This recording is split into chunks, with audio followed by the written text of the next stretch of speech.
اللہ الرحمن الرحیم الحمد للہ رب العالمین والعاقبۃ للمتقین الصلاۃ والسلام علی سید الانبیاء والمرسلین وعلی آلہ واصحابہ واہل بیتہ وذریاتہ اجمعین رب اشرح لی صدری ویسر لی امری واحلل عقدۃ من لسانی یفقہوا قولی مولا صلی وسلم دائما ابدا علی حبیبک خیر الخلق کلہم۔ ناظرین اکرام، ایک مرتبہ پھر آپ کا میزبان حافظ ارشد محمود صدائے رمضان ٹرانسمیشن میں آپ کو خوش آمدید کہتا ہے۔ اللہ تبارک و تعالی ہم سب پر اپنی رحمتوں کا نزول فرمائے۔ رمضان المبارک کا دوسرا عشرہ، اس کا اختتام ہو رہا ہے اور آج اس کا دوسرے عشرے کا آخری روزہ ہے۔ تو رمضان المبارک کا پہلا عشرہ رحمت کا، دوسرا عشرہ مغفرت کا اپنے اختتام کی طرف جا رہا ہے۔ یقیناً وہ لوگ خوش قسمت ہیں جنہوں نے رمضان المبارک کی مقدس گھڑیوں کے اندر اپنے رب ذوالجلال کو راضی کرنے کی کوشش کی، محنت کی، مشقت کی۔ اور جو بندہ محنت کرتا ہے، کوشش کرتا ہے، مشقت کرتا ہے، میرا مالک کسی کی محنت کو ضائع نہیں کرتا، بلکہ اللہ تبارک و تعالی اپنے بندے کی ذرہ جو نیکی ہے، چھوٹی سی چھوٹی نیکی ہے، اس کا بھی میرا مالک اپنے بندے کو اجر عطا فرماتا ہے۔ تو وہ لوگ جنہوں نے قرآن کی تلاوت کی، جنہوں نے نماز تراویح کے اندر قرآن کو پڑھا اور سنا، رمضان مبارک کے روزے رکھے، صدقہ خیرات کیا، اور جو لوگ جن کو اللہ نے مال و دولت سے نوازا ہے، اپنے مال کی زکوٰۃ ادا کر رہے ہیں، صدقہ خیرات کر رہے ہیں، افطاری کا اہتمام کر رہے ہیں، اللہ تعالیٰ سب کے اعمال کو اپنی بارگاہ کے اندر شرف قبولیت عطا فرمائے۔ ناظرین اکرام، اگر کسی وجہ سے پہلے دو عشرے جو ہم سے جدا ہو کر تقریباً دوسرا عشرہ بھی جا رہا ہے، اگر ان کے اندر ہم سے جو کمیاں ہوئی ہیں، کوتاہیاں ہوئی ہیں، اگر رمضان کے روزے نہیں رکھ سکے، قرآن کی تلاوت نہیں کر سکے، اب بھی وقت ہے، آخری عشرہ ہے ہمارے پاس، جس کا عنوان اور جس کی شان کیا ہے کہ اتکم من النار، جہنم سے آزادی والا عشرہ ہے۔ آؤ اس مالک کی بارگاہ میں ہم سب مل کر توبہ اور استغفار کریں، اس کی بارگاہ میں سجدہ ریز ہو جائیں، اس کی بارگاہ میں گڑ گڑائیں۔ کمیاں کوتاہیاں معاف کرنے والی ذات میرے رب ذوالجلال کی ذات ہے۔ جب ہم توبہ کریں گے، استغفار کریں گے، میرا مالک ہمارے گناہوں کو معاف فرما دے گا، غلطیوں کو معاف فرمائے گا اور گناہوں سے درگزر فرما دے گا۔ تو ناظرین اکرام، آج کا ٹاپک، آپ کا موضوع بھی بہت ہی اہم ہے۔ جس طرح آپ نے پچھلے مضامین کو سنا، ٹاپک کو سنا، اس طرح ہماری کوشش ہے کہ رمضان المبارک کی مقدس گھڑیوں کے اندر ایسے مسائل کا ذکر کیا جائے، ایسے مسائل پر گفتگو کی جائے جن کا معاشرے کے ساتھ بہت زیادہ تعلق ہے اور جن کی طرف توجہ کرنا وہ بے حد ضروری ہو چکا ہے۔ بصیت ایک مسلمان شہری، ایک ملک کے شہری ہونے کے ناطے ہمیں ان چیزوں کو جاننا بھی ضروری ہے اور ان پر عمل کرنا بھی جو ہے وہ ضروری ہے۔ اگر غلط چیزیں ہیں تو ان سے بچنا بھی ضروری ہے۔ اسلام وہ دین متین ہے جو اپنے ماننے والے کو ہر اچھی چیز کی طرف رہنمائی کرتا ہے اور ہر بری چیز سے اسلام ہمیں روکتا ہے اور ہر ایسا عمل کرنے کا بھی حکم دیتا ہے جو ہم سب کے لیے، معاشرے کے لیے، پوری قوم کے لیے بھلائی کا باعث ہو، اور ہر اس چیز سے منع کرتا ہے جو ہمارے لیے، ہمارے معاشرے کے لیے، قوموں کے لیے، ملک کے لیے گھاٹے کا، نقصان کا باعث ہو۔ اور آج آج جو ہمارا ٹاپک ہے، آج جو ہمارا موضوع ہے وہ ہے ذخیرہ اندوزی، کہ ذخیرہ کس چیز کو کہتے ہیں، اس کے نقصانات کیا ہیں، اللہ اور اللہ کے رسول صلی اللہ علیہ وآلہ وسلم نے اس کے بارے میں کیا وحید بیان فرمائی ہے۔ تو اس کے بارے میں ہمارے اس پروگرام کے اندر آج ساری کی ساری گفتگو ہوگی۔ میں شکریہ ادا کرتا ہوں City 55 چینل کا، جنہوں نے رمضان المبارک کی مقدس گھڑیوں کے اندر یہ اہتمام کیا اور ہماری آواز کو آپ تک پہنچانے کا یہ ذریعہ بنے۔ اللہ تعالیٰ ان کو بھی ساتھ درائن کی سعادت نصیب فرمائے۔ اور میرے ساتھ حضرت علامہ مولانا محمد شفیق احمد نقشبندی صاحب وہ تشریف فرما ہے، رمضان المبارک کی گھڑیوں کے اندر ہمارے ساتھ رہے ہیں۔ اللہ تعالیٰ ان کے علم کے اندر، عمر کے اندر برکت عطا فرمائے اور اللہ تعالیٰ غیب کے خزانوں سے اپنی خاص مدد شامل حال فرمائے۔ اللہ تعالیٰ ہم سب کو عمل کرنے کی بھی توفیق عطا فرمائے۔ تو علامہ صاحب، میں آپ کو پروگرام کے اندر خوش آمدید کہتا ہوں۔ اور جیسا کہ آج کا ہمارا ٹاپک، آج کا ہمارا پروگرام وہ ہے ذخیرہ اندوزی کے بارے میں۔ تو ذخیرہ اندوزی کیا ہے،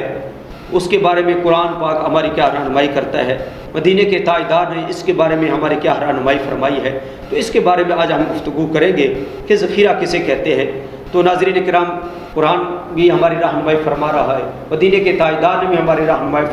فرمائی ہے. جیسے کہ میں نے گزارش کی ہے کہ اسلام ہر ایسی بات کا حکم دیتا ہے جو ہر بندے کے صرف ذاتی نہیں بلکہ مجموعی طور پر بھی انسان کے لیے فائدہ مند ہو، اور ہر اس چیز سے اسلام روکتا ہے جو انسان کے انفرادی نقصان کا بھی ذریعہ بنتی ہے اور جو انسان کے مجموعی نقصان کا بھی ذریعہ بنتی ہے. اگر آج ہم اپنے معاشرے کے اندر دیکھیں جو بے شمار مالی طور پر پریشانیاں نظر آ رہی ہیں، جو آج غریب جو ہے اس مہنگائی کے دور کے اندر چکی میں پس رہا ہے، تو اس کی ایک وجہ یہ بھی ہے کہ جن کو اللہ تعالیٰ نے مال و دولت عطا فرمائی ہے، جن کو اللہ نے یہ عطا فرمائی ہے، قوت عطا فرمائی ہے، جو لوگ تجارت کرنے والے لوگ ہیں، وہ کیا کرتے ہیں؟ وہ ذخیرہ اندوزی کرتے ہیں. رمضان المبارک کی گھڑیاں تھیں، چاہیے تو یہ تھا کہ ہم ایک مسلمان ملک کے اندر رہتے ہیں، آج ہم ہر چیز ہماری پہنچ میں ہوتی. آج غریب بندہ بھی ہے، روزہ رکھ رہا ہے تو افطاری کے وقت اس کے دسترخوان پر بھی فروٹ ہوتا، اس کے دسترخوان پر بھی کافی چیزیں موجود ہوتی، لیکن آج غریب تو ہے ایک روٹی کے لقمے کی ترس رہا ہے. یہ نہیں ہے کہ ہمارے ملک کے اندر کسی چیز کی کمی ہے. ناظرین کرام، ہمارا ملک وہ ہے جس کے اندر اللہ نے بے پناہ خزانے ہمیں اس ملک کے اندر اللہ نے عطا فرمائے ہیں. ہر چیز ہمیں وافر مقدار کے اندر رب ذوالجلال نے ہمیں عطا فرمائی ہے، لیکن ہم آگے لوگ ہیں، ہم کیا کرتے ہیں؟ اس کے اوپر ہم فراڈ کر جاتے ہیں، ہم دھوکہ کر جاتے ہیں، ذخیرہ اندوزی کر جاتے ہیں. تو اس وجہ سے معاشرے کے اندر مسائل پیدا ہوتے ہیں. تو میں صاحب آپ کی طرف آتا ہوں. پہلا جو کویسچن ہے وہ یہ کرنا آپ سے چاہتا ہوں کہ ذخیرہ اندوزی کے بارے میں اللہ رب العزت اور رسول کریم صلی اللہ علیہ وآلہ وسلم نے ہماری کیا رہنمائی فرمائی ہے. سب سے پہلے تو یہ بتائیں ذخیرہ اندوزی ہوتی کیا ہے، پھر قرآن کیا فرماتا ہے، حدیث مبارکہ کے اندر اس کے بارے میں کیا احکام آئے ہیں، اس کے بارے میں مختصر سا وضاحت فرمائیں. بسم اللہ الرحمن الرحیم. اللہم صلی علی سیدنا وعلی آل سیدنا ونبینا ومولانا محمد وبارک وسلم وصلی علیہ. میں آپ کا اور چینل کی انتظامیہ کا شکریہ ادا کرتا ہوں. آج آپ نے ایک بہت خوبصورت عنوان کا انتخاب کیا جسے ہم کہہ لیں یہ معاشرے کا سلگتا ہوا ناسور بھی ہے، جسے اللہ کی مخلوق بڑی تنگ ہے اور اس کے لیے بہت سارے مسائل بنے ہوئے ہیں. ذخیرہ اندوزی ہوتی کیا ہے؟ سادہ سے لفظوں میں آپ اس کو اس طرح جان سکتے ہیں کہ کوئی بندہ، کوئی تاجر مارکیٹ سے اناج، غلہ وغیرہ اٹھا لیتا ہے، اسے اپنے گودام میں اسٹاک کر لیتا ہے اس نیت کے ساتھ کہ جب یہ مہنگا ہوگا تو پھر میں اس کو نفع کے ساتھ بیچوں گا، اس پہ کثیر نفع حاصل کروں گا. اسے ذخیرہ اندوزی بولتے ہیں. اس کی مختلف صورتیں کتب کے اندر علماء کرام نے لکھی ہیں. ایک صورت تو یہی ہے اور تجارت بھی یہی ہے کہ مال بیچو اور نفع کماؤ. اسلام اسے تجارت کہتا ہے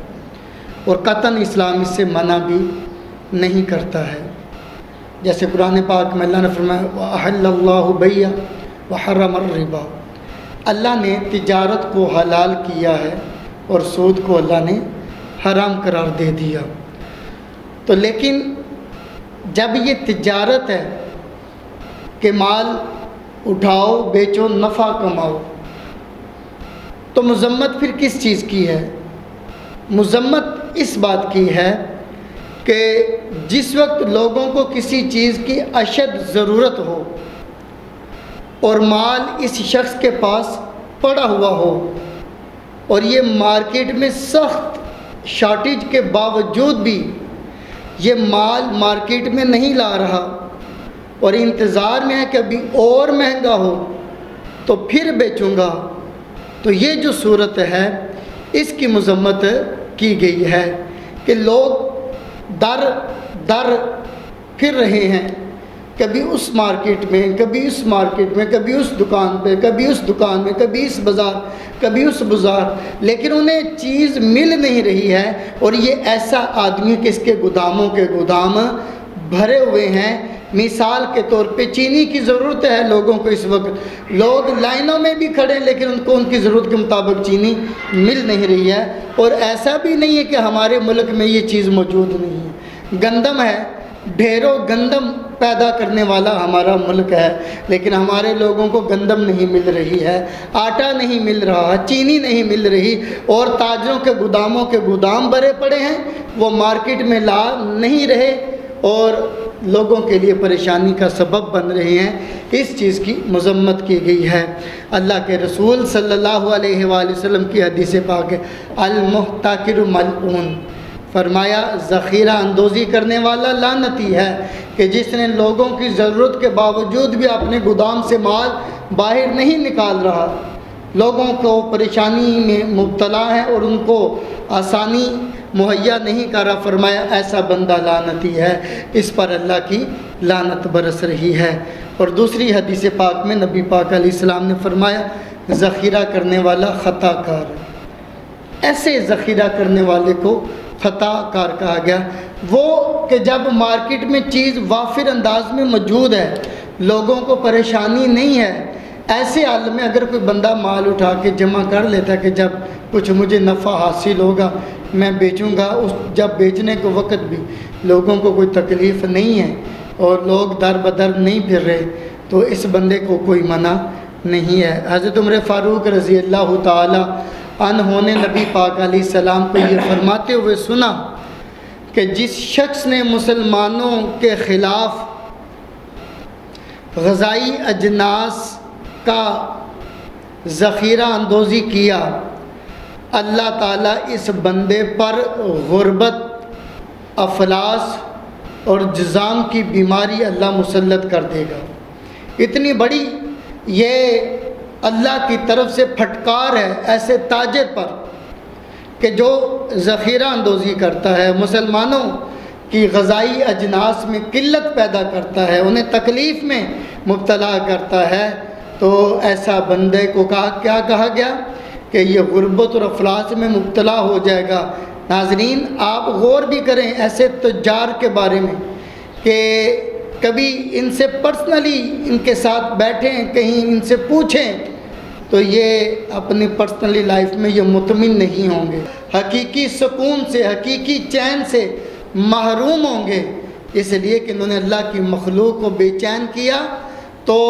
ان کا پیسہ بھی پھر ان کو سکون عطا نہیں کر سکا، یہ حقیقی خوشی سے محروم ہو گئے، یہ بے چینی کا شکار ہو گئے، یہ رات کو ڈھیروں نیند کی گولیاں بھی کھا لیں، نیند ان کے قریب سے بھی پھر نہیں گزرتی، گویا لوگوں کو بے چین کر کے کمایا ہوا پیسہ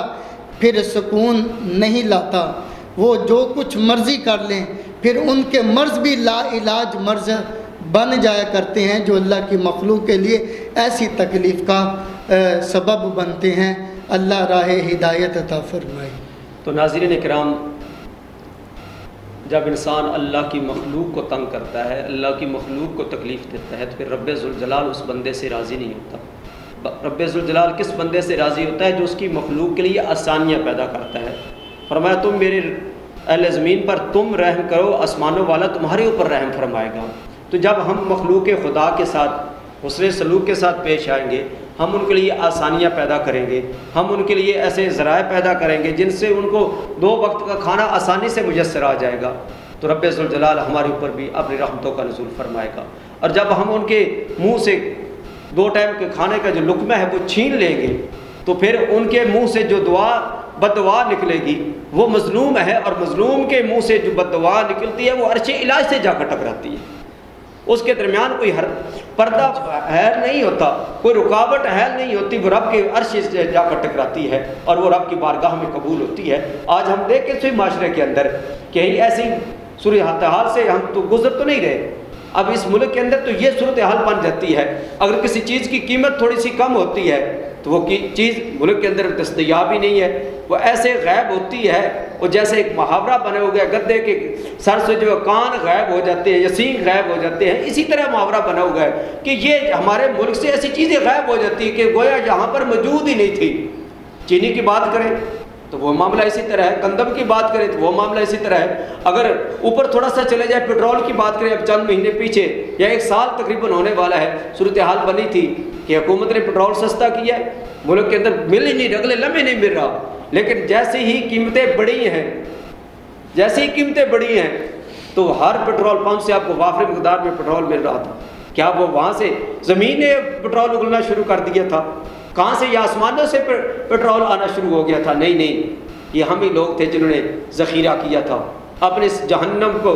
پیٹ کو جو ہے جہنم کی ایندھن سے بھرنے کے لیے، کہ جب ہم مخلوق خدا کے ساتھ ایسا معاملہ کریں گے تو تمہارے لیے آسانیاں نہیں پیدا ہوں گی، ہمارے لیے مشکلات پیدا ہوگی۔ جب ہم لوگوں کو ستائیں گے، جب ہم لوگوں کو تکلیفوں میں مبتلا کریں گے تو پھر ہمارے لیے آسانیاں پیدا نہیں ہوں گی۔ ناظرین کرام، یہاں پر ایک سا وقفہ لیتے ہیں اور وقفے کے بعد دوبارہ ہم آپ کی خدمت میں حاضر ہوتے ہیں، ہمارے ساتھ رہیے۔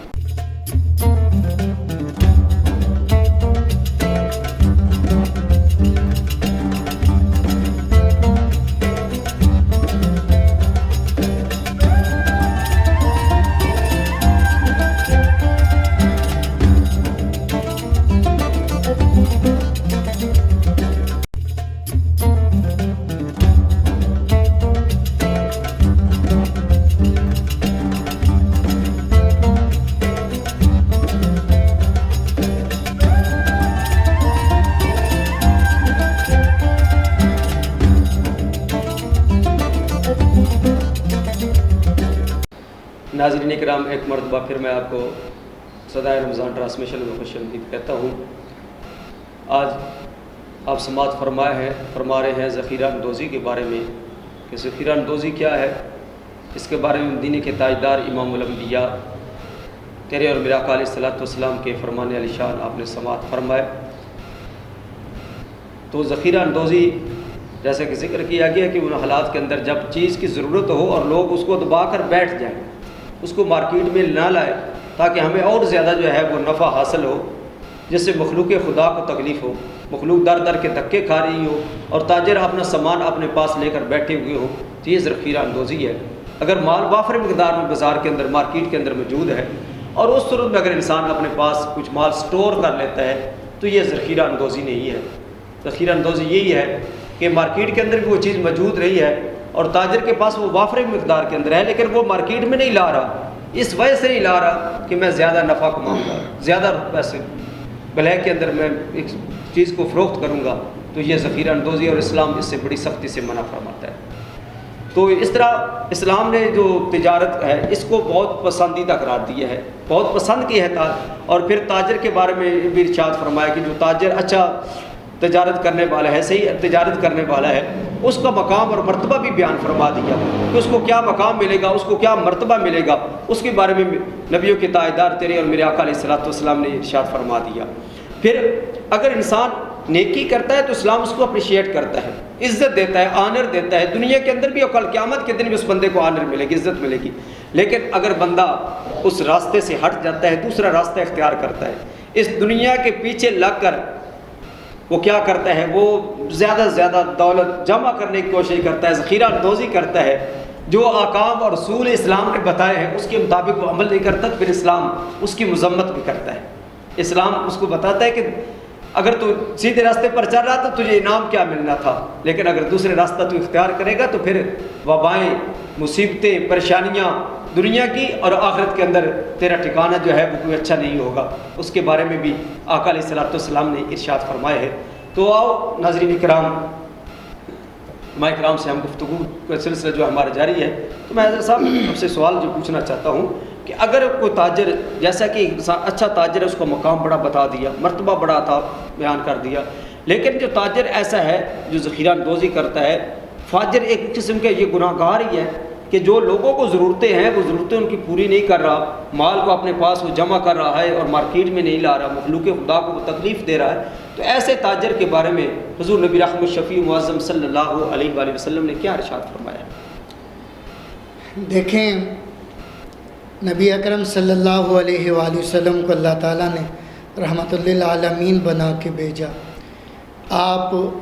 جہان والوں کے لیے رحمت، ساری کائنات والوں کے لیے رحمت۔ آپ نے تے غیروں کو نوازا تو اپنے امتیوں کو بھی خوب نوازا۔ تو حضور نے تو آسانیاں پیدا کی ہیں، اور فرمایا الدین یسر، دین تو آسانی کا نام ہے۔ تو حضور نے تو مخلوق کے لیے آسانیاں پیدا کرنے کی تعلیم دی ہے۔ فرمایا جو رحم نہیں کرتا اس پہ رحم نہیں کیا جاتا، رحم کرنا چاہیے، اللہ کی مخلوق پہ رحم کرنا چاہیے۔ وہ کہا تھا علی نے کرو مہربانی تم اہل زمین پر، خدا مہرباں ہوگا عرش بری پر۔ تو زمین والوں پہ کے ساتھ تعاون کرنا، رحم کا برتاؤ کرنا، اللہ اس بندے پہ کے ساتھ بھی پھر رحم کا برتاؤ کرے گا۔ یہ تاجر جنہوں نے لوٹ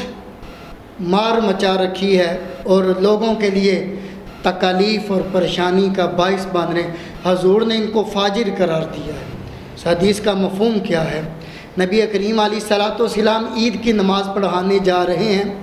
تو آقا کریم علیہ تحیۃ والثناء نے دیکھا کہ کچھ تاجر جو ہیں خرید و فروخت کے اندر مشغول ہیں۔ تو نبی پاک علیہ السلام نے آواز دی، اے تاجروں، قیامت کے دن تاجروں کا جو حشر ہے وہ فاجروں کے ساتھ ہوگا۔ فاجر انتہائی نافرمان،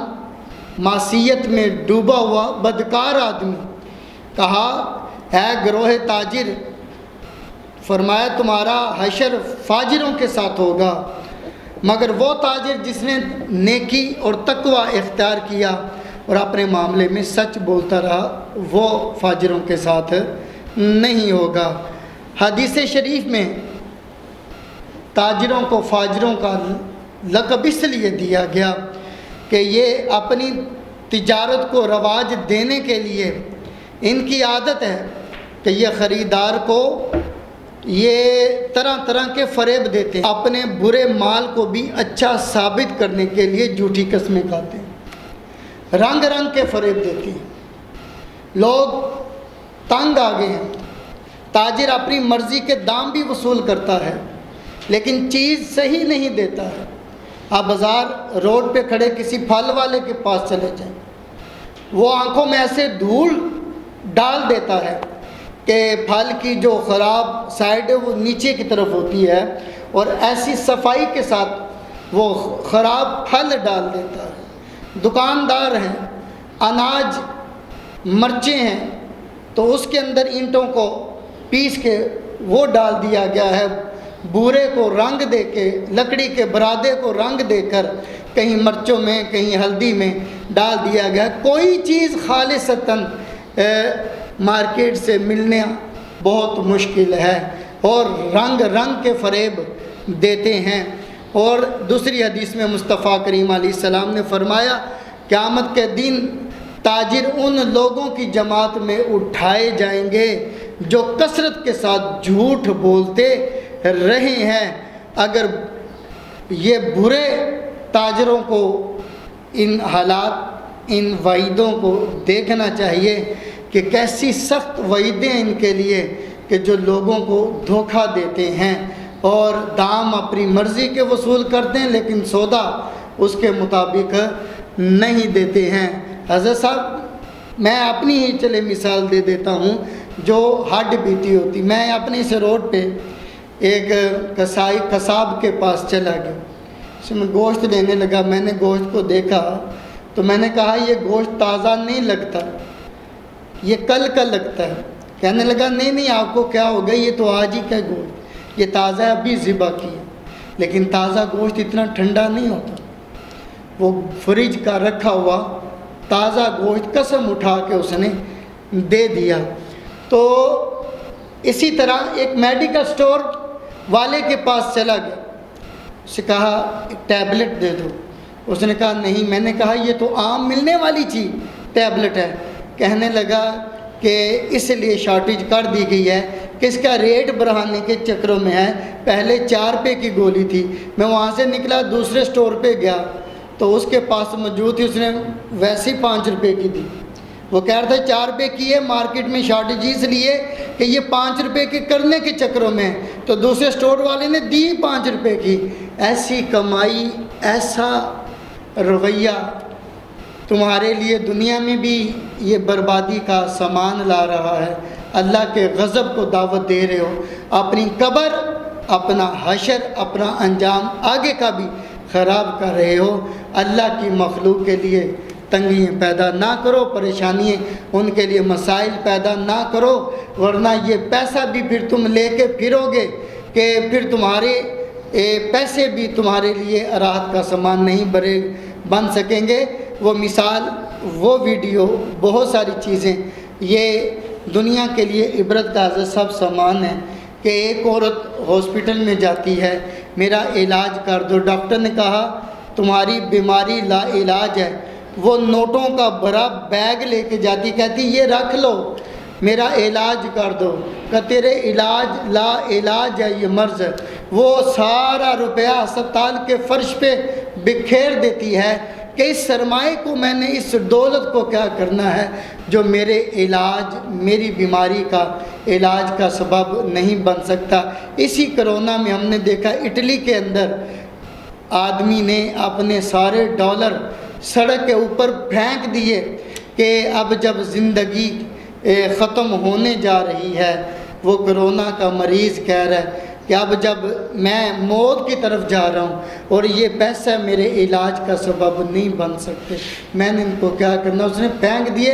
اور دیکھا کتنے لوگ کھڑے ہیں، وہ اٹھانے کے لیے قریب نہیں آ رہے سوائے 2-4 لوگوں کے۔ جناب اس پیسے کی اتنی سی وقت ہے کہ جس کو حاصل کرنے کے لیے تم نے اللہ کی مخلوق کو تکلیف میں مبتلا کیا۔ آگے چل کے میں مزید اس پہ آپ کو بیان کروں گا۔ تو ناظرین اکرام، ذخیرہ کے بارے میں کہ جو تاجر ذخیرہ اندوزی کرتے ہیں، مال کو شارٹ کرتے ہیں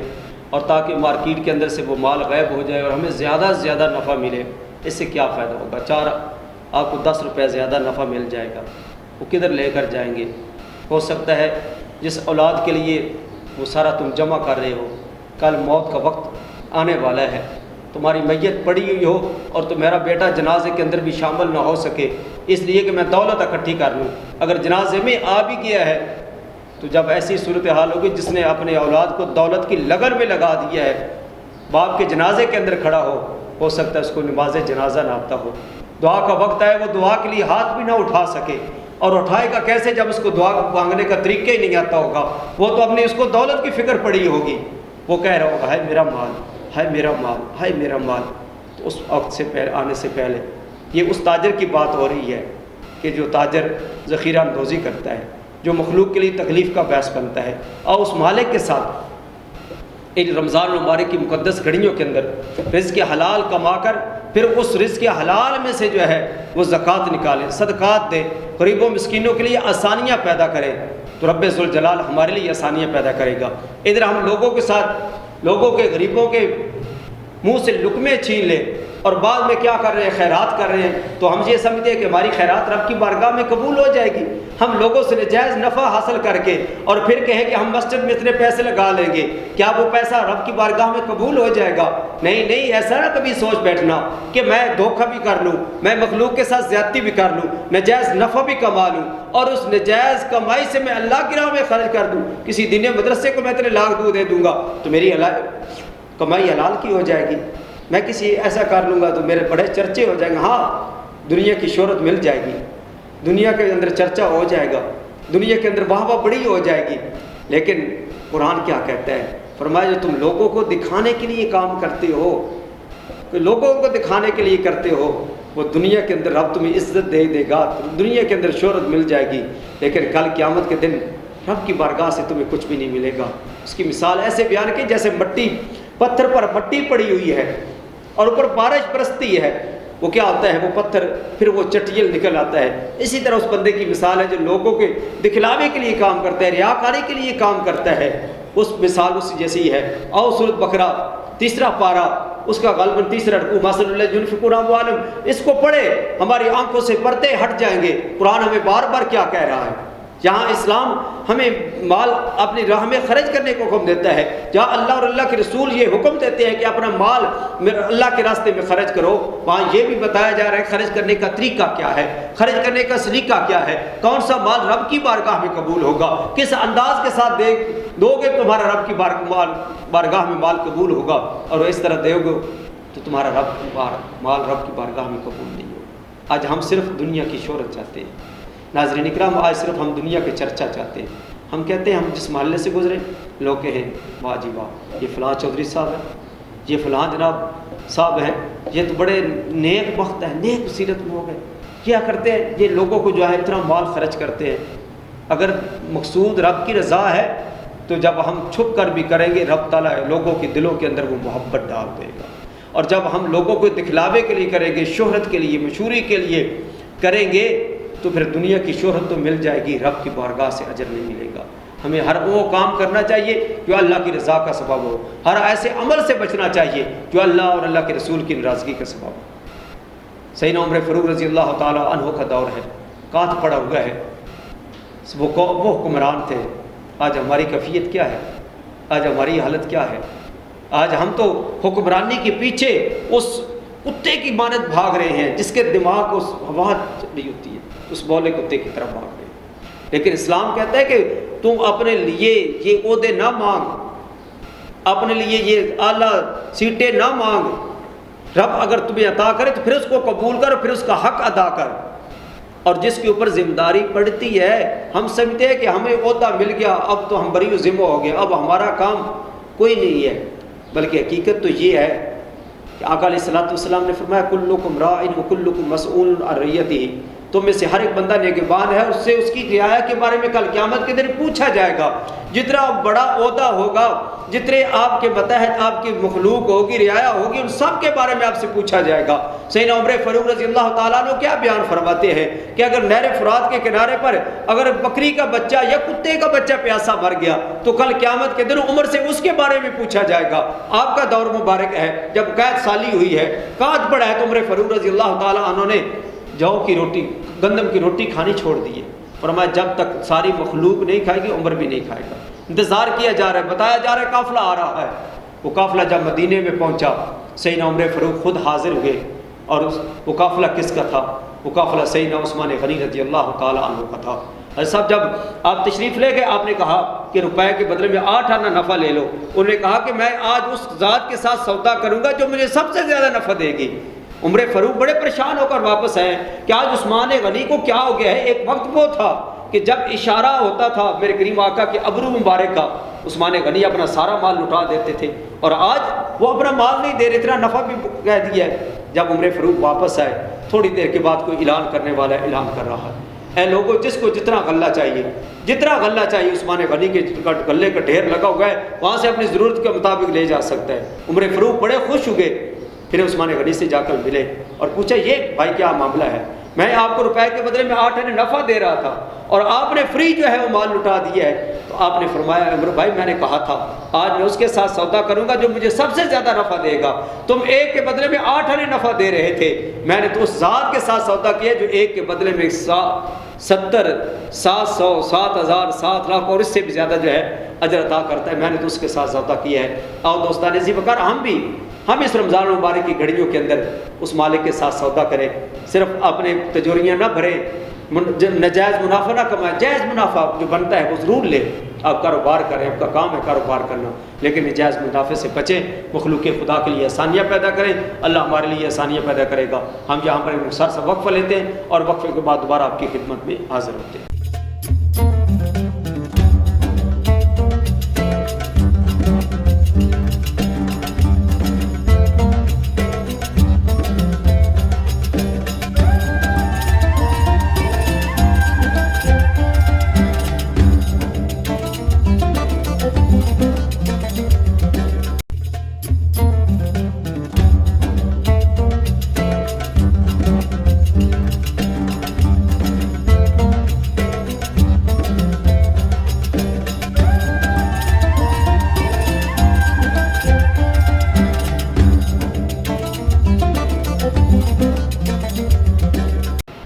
ناظرین اکرام، ایک مرتبہ پھر میں آپ کو صدائے رمضان میں خوش آمدید کہتا ہوں، اور ہماری گفتگو کا سلسلہ جاری ہے ذخیرہ اندوزی کے بارے میں، کہ جو لوگ جو تاجر ذخیرہ اندوزی کرتے ہیں اس کے بارے میں مدینے کے تاجدار کریم آقا علیہ الصلوۃ والسلام کی کیا فرمان علی شان ہے، کیا آپ نے وعید بیان فرمائی ہے اس کے بارے میں۔ لیکن ساتھ ساتھ کچھ لوگ تاجر ایسے بھی ہوتے ہیں جو کیا ہے ذخیرہ اندوزی نہیں کرتے، جائز منافع کماتے ہیں، لوگوں کے ساتھ اچھے معاملات پیدا کرتے ہیں، لوگوں کے لیے آسانیاں پیدا کرتے ہیں، تو اللہ کے پیارے حبیب صلی اللہ علیہ وآلہ وسلم نے ان کا مقام اور ان کا مرتبہ بیان فرمایا ہے، اور اسلام کے اندر تجارت کو بڑا مقام حاصل ہے، بڑی اہمیت حاصل ہے، اور خود کریم آقا علیہ الصلوۃ والسلام نے تجارت فرمائی ہے، صحابہ اکرام نے تجارت کی ہے، اور میرے آقا علیہ الصلوۃ والسلام تو جب تجارت پر تشریف لے گئے ہیں، مال تجارت لے کر گئے ہیں، اور جب پھر واپس آئے ہیں تو حضرت خدیجہ الکبریٰ سلام اللہ علیہ کا سامان ہے، تو آج اس مرتبہ جو ہے پہلے سے کئی گنا زیادہ جو ہے منافع حاصل کیا ہے۔ لیکن یہ کیا تھا کہ مال کو اچھے انداز سے، جو اصل اس کی چیز تھی اس کو بیان کیا ہے، لوگوں کے ساتھ ایسے معاملات کیے ہیں کہ اللہ تعالیٰ نے نفع عطا فرمایا ہے۔ اگر آج بھی ہم صحیح انداز کے ساتھ اپنی تجارت کریں، جو اس کے اندر تجارت کے اندر چیز کے اندر کھوٹ ہے وہ بیان کرے، جو اس کے اندر خوبیاں ہیں وہ بیان کرے، تاکہ لینے والا وہ کسی دھوکے میں نہ رہے، اس کے ساتھ کوئی فراڈ نہ ہو رہا ہو، اور پھر جب معاملات ایسے بن جائیں کہ جب لوگ جو ہے ذخیرہ اندوزی کی طرف جا رہے ہوں، اور یہ تاجر جو اپنا مال دکانوں پر مارکیٹ کے اندر لے کر آتے ہیں، اللہ تعالیٰ کی رحمتیں اور برکتیں یقیناً وہ لوٹتے ہیں اور رب کی رحمت کے وہ مستحق ہوتے ہیں۔ تو ایسا آپ نے بیان کیا کہ جو فاجر ہے، جو ذخیرہ اندوزی کرتا ہے، اس کے بارے میں نبی کریم صلی اللہ علیہ وآلہ وسلم نے فرمایا کہ وہ فاجر کے زمرے میں ہے، وہ جھوٹ بولنے والوں میں شامل ہو جاتا ہے۔ لیکن وہ تاجر جو اپنا مال جمع نہیں کرتے،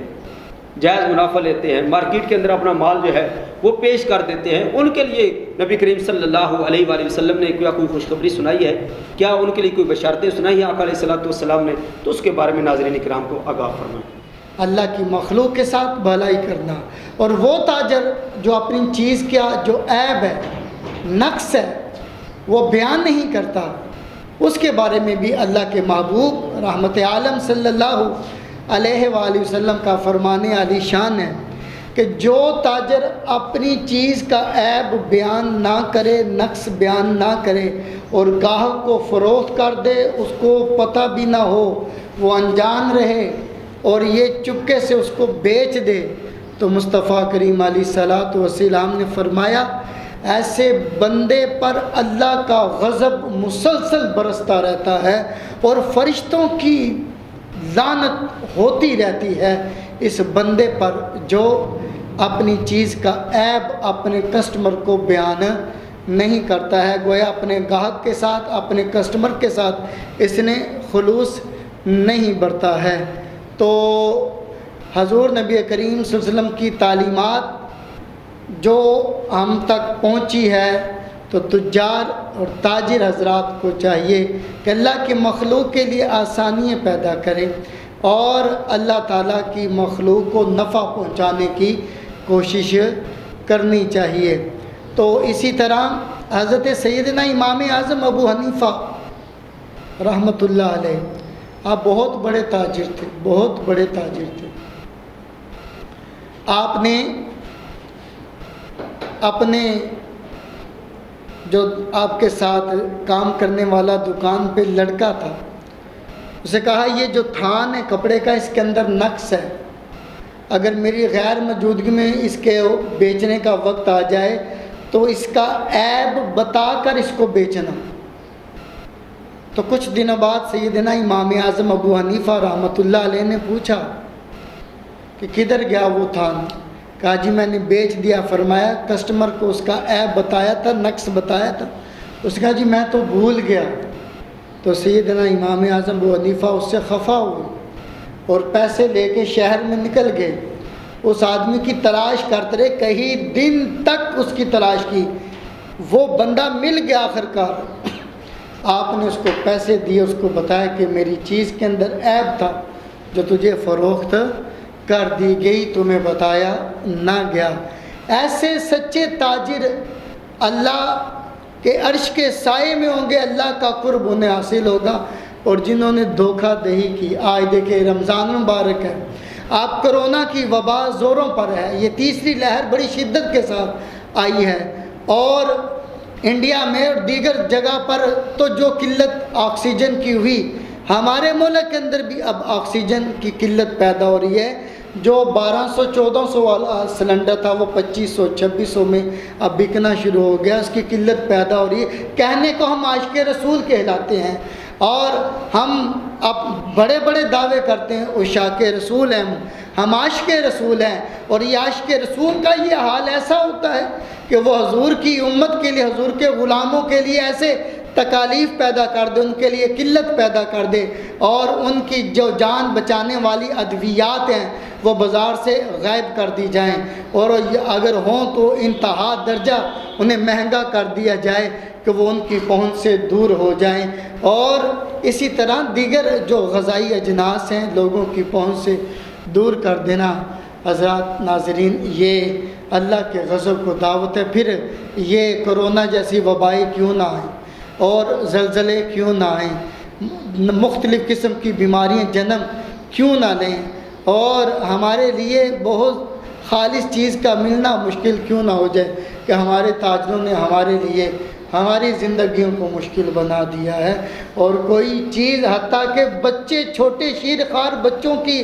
جو استعمال کی چیزیں ہیں، ڈبے کے جو دودھ ہیں، دیگر معاملات ہیں، وہ بھی خالص ہمیں میسر نہیں ہے۔ رمضان مبارک کے مہینہ جو خوف خدا کا مہینہ ہے، یہاں تو چاہیے تھا اللہ کی مخلوق کے لیے آسانیاں پیدا کرے، اللہ نے بھی نفل کا درجہ فرض کے برابر کر دیا، فرض کا اجر 70 گنا اس کا بڑھا دیا۔ اللہ نے اتنی اپنی مخلوق پہ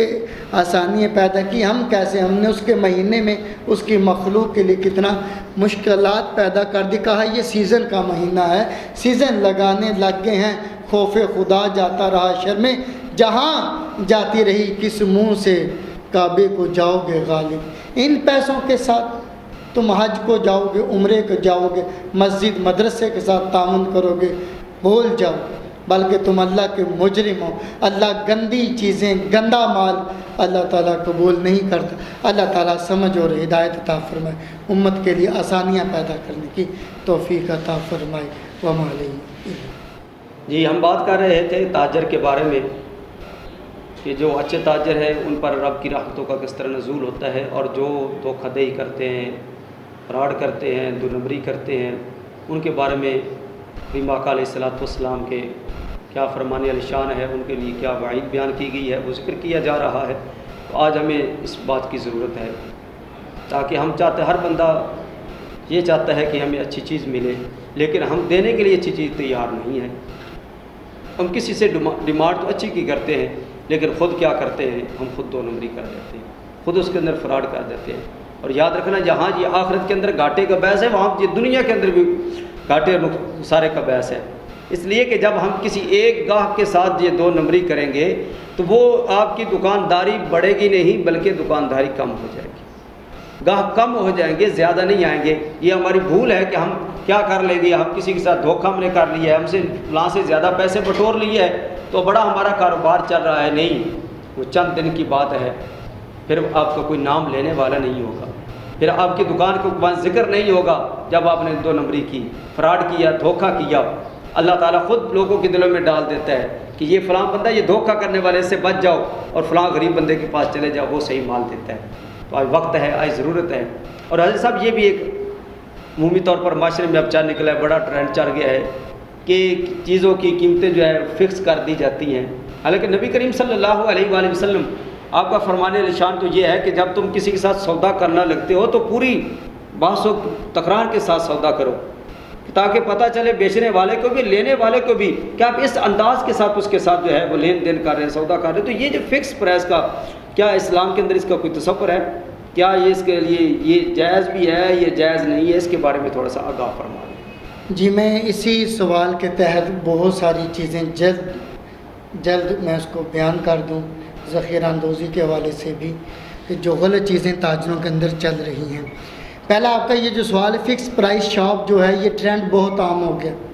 اور کسٹمر کو بولنے کی اجازت ہی نہیں دی جاتی کہ وہ کچھ بول سکے۔ حضرت جابر رضی اللہ تعالیٰ عنہ بیان کرتے ہیں کہ رسول اکرم صلی اللہ علیہ وآلہ وسلم نے فرمایا، اے میرے پیارے صحابہ، تم سے پہلے ایک شخص گزرا ہے، اللہ تعالیٰ نے اس کی مغفرت کر دی۔ کس وجہ سے؟ کہ وہ بیع کے وقت، خرید و فروخت کے وقت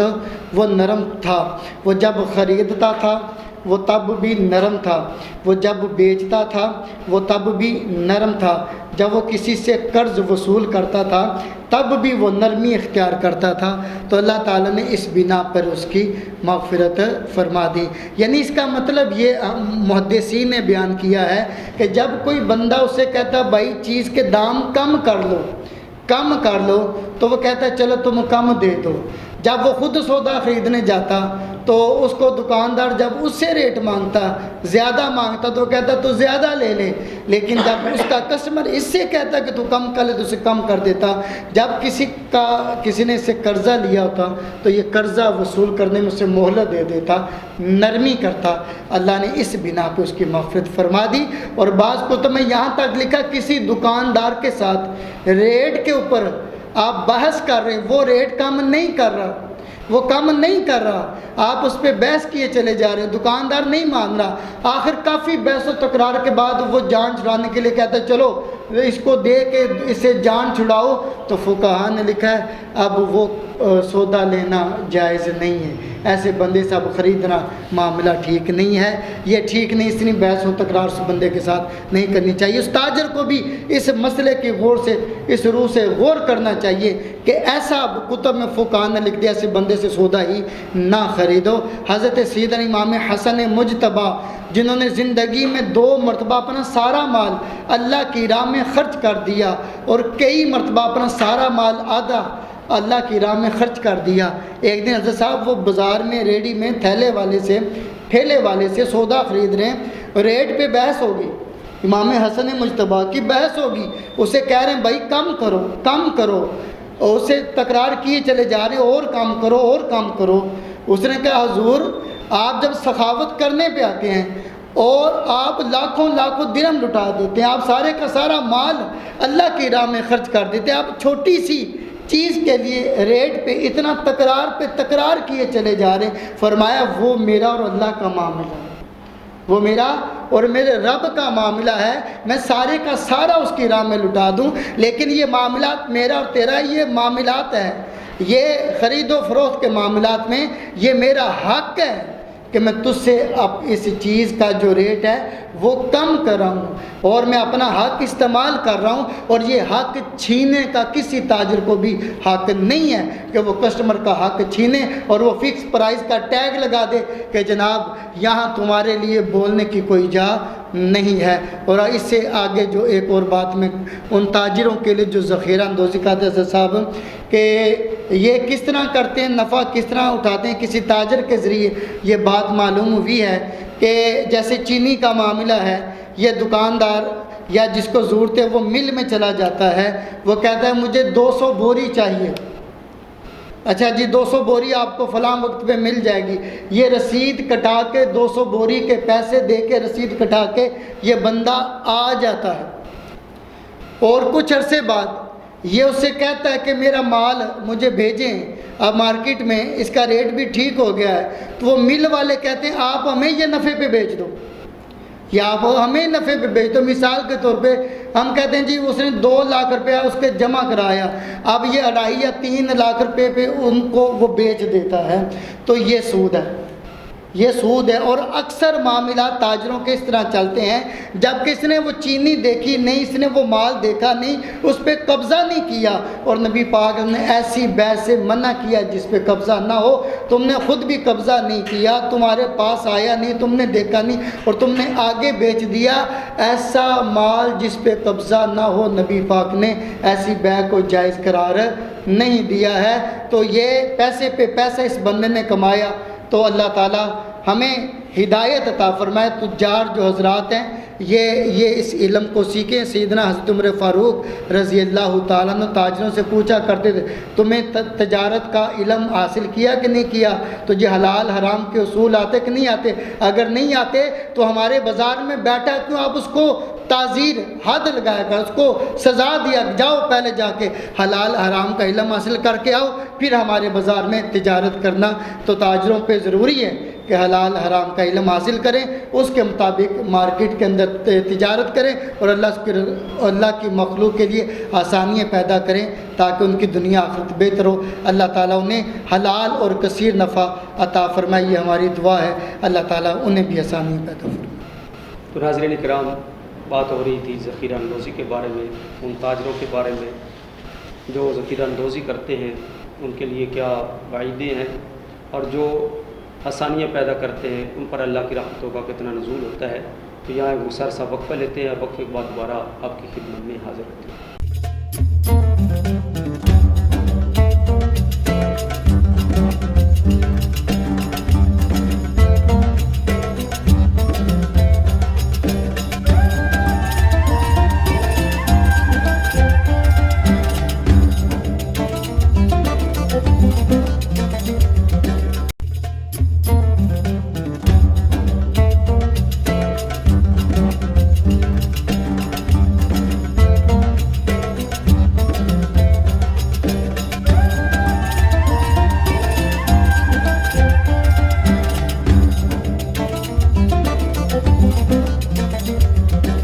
ناظرین کرام، میں دوبارہ آپ کو ایک مرتبہ پھر صدائے رمضان ٹرانسمیشن میں خوش آمدید کہتا ہوں، اور ہم ابھی تھوڑی دیر کے بعد، چند لمحوں کے بعد، ہم نعت رسول مقبول صلی اللہ علیہ وآلہ وسلم سماعت فرمائیں گے، اس دعا کے ساتھ، اس امید کے ساتھ اللہ تعالیٰ ہمارے ملک پاکستان کو زمینی آسمانی آفات و بلیات سے محفوظ رکھے۔ اللہ تبارک و تعالیٰ ناظرین کرام کو، سامعین کرام پر اپنی رحمتوں کا نزول فرمائے۔ جو لوگ رمضان المبارک کی برکتیں لوٹ رہے ہیں، رحمتیں لوٹ رہے ہیں، اللہ ان کو مزید ہمت، طاقت اور قوت عطا فرمائے، اور جو لوگ سستی کر رہے ہیں، کیلی کر رہے ہیں، رمضان المبارک کی مقدس گھڑیاں ان کو ضائع کر رہے ہیں، فائدہ نہیں اٹھا رہے، اللہ تعالیٰ ان کو فائدہ اٹھانے کی توفیق عطا فرمائے، اور ہمارے جو تاجر ہیں اللہ تعالیٰ ان کو رزق حلال فراخ عطا فرمائے، جو اسلام کے اصول ہیں، جو قواعد ہیں، اللہ تعالیٰ ان کو اس کے مطابق جو ہے اپنا کاروبار کرنے کی توفیق عطا فرمائے، اور خصوصاً سٹی 55 کی انتظامیہ، اس کے جتنے کام کرنے والے لوگ ہیں، اللہ ان کو دن دگنی رات چوگنی ترقی عطا فرمائے۔ اس دعا کے ساتھ، اس امید کے ساتھ، اللہ آپ کو ہمیشہ خوشیاں نصیب فرمائے، اللہ آپ کو سلامت رکھے، اللہ تعالیٰ آپ پر اپنے رحمتوں کا نزول فرمائے۔ مجھے اجازت دیجیے اور نعت رسول مقبول صلی اللہ علیہ وآلہ وسلم سماعت فرمائے۔ بخشش کا میری دوستو، بخشش کا میری دوستو، سامان ہو گیا جب سے در نبی کا میں مہمان ہو گیا۔ بخشش کا میری دوستو، بخشش کا میری دوستو، سامان ہو گیا جب سے در نبی کا میں مہمان ہو گیا۔ اور پڑھنے لگا درود میں جب سے غرور پر، پڑھنے لگا درود میں جب سے حضور پر، کہ ہر کام میرے واسطے، ہر کام میرے واسطے آسان ہو گیا جب سے در نبی کا میں مہمان ہو گیا۔ بخشش کا میری دوستو،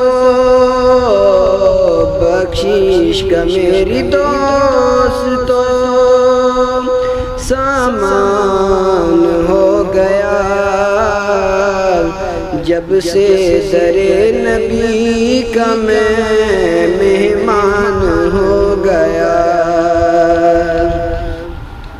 اور ایسے پڑھا قرآن کو مولا حسین نے،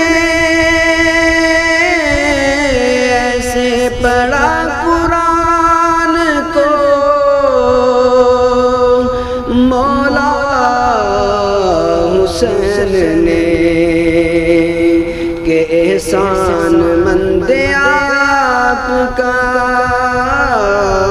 کہ احسان مند آپ کا،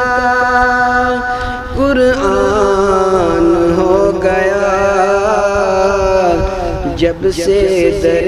نبی کا میں مہمان ہو گیا۔ بخشش کا میری دوستو، بخشش کا میری دوستو، سامان ہو گیا جب سے در نبی کا میں مہمان ہو گیا۔ اور دنیا میں بے مثال ہیں وہ عاشق نبی، دنیا میں بے مثال ہیں وہ عاشق نبی، جو حرمت رسول پہ، جو حرمت رسول پہ قربان ہو گیا جب سے در نبی کا میں مہمان ہو گیا۔ بخشش کا میری دوستو، بخشش کا میری دوستو، سامان ہو گیا جب سے در نبی کا میں